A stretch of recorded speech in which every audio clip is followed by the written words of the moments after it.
What is up, y'all? I'm Cammie, and welcome to The Natural Flow. So, in today's video, I am showing y'all one of my favorite protective styles.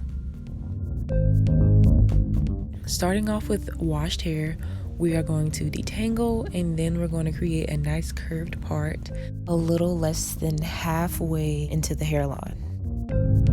Hopefully you can see, but what we're gonna do is create a part across.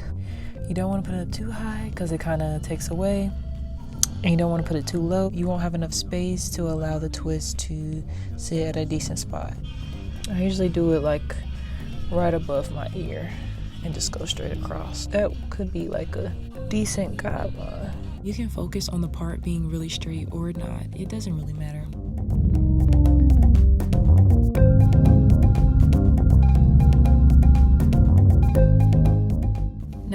Portion is separated, we can go ahead and pull that initial part further back.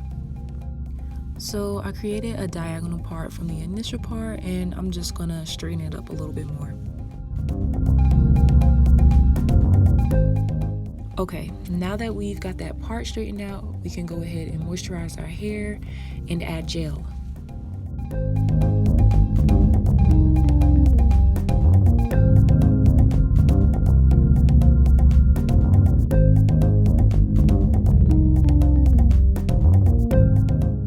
Okay, so after we finish that initial flat twist, we just begin the process all over again. So we create a diagonal part from the initial part, pull back that hair just to keep it out the way, then we moisturize the hair, and then we begin that flat twist.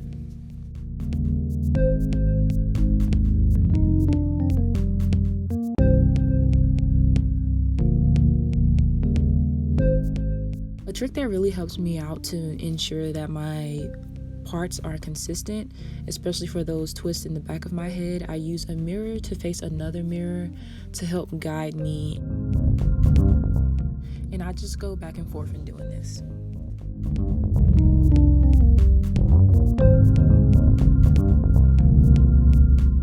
When creating the parts for the other side of your hair, just think of a triangle. So you're creating those parts from a similar point, which is the initial part.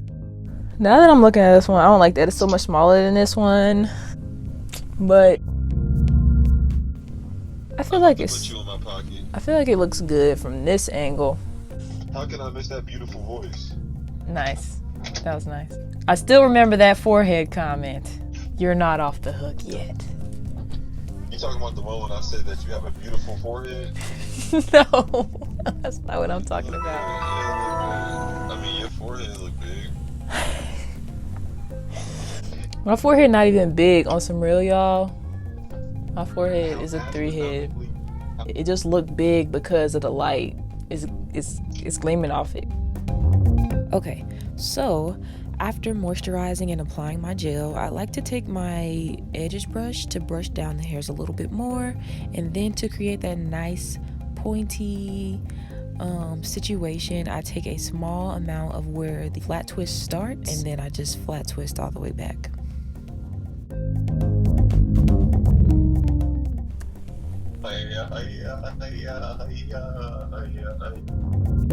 After putting up those flat twists that I just finished, I create a part at the back of my head to prepare for the flat twist that I twist from the back of my head towards the front.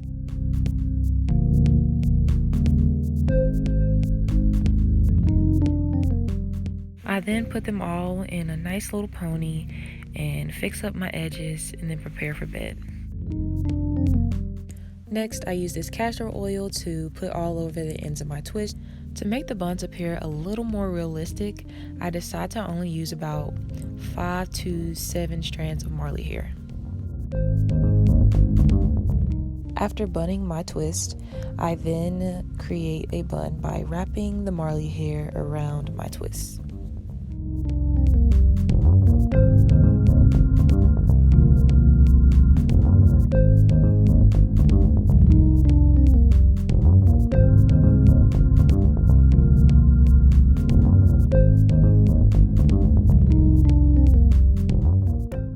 Next comes the ponying.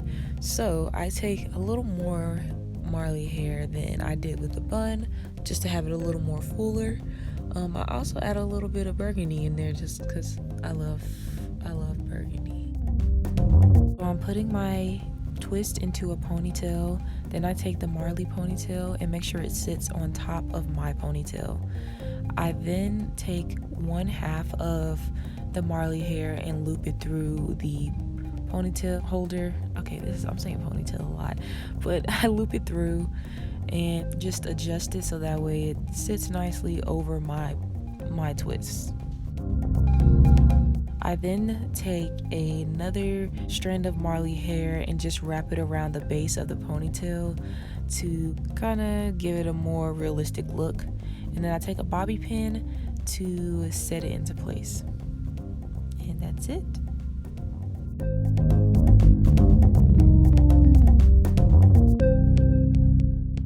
Yes. Ooh. Stiff what? For real, stiff what? Ooh. No what? Stiff what? All I asked was, did it look good? I didn't ask her all that extra stuff.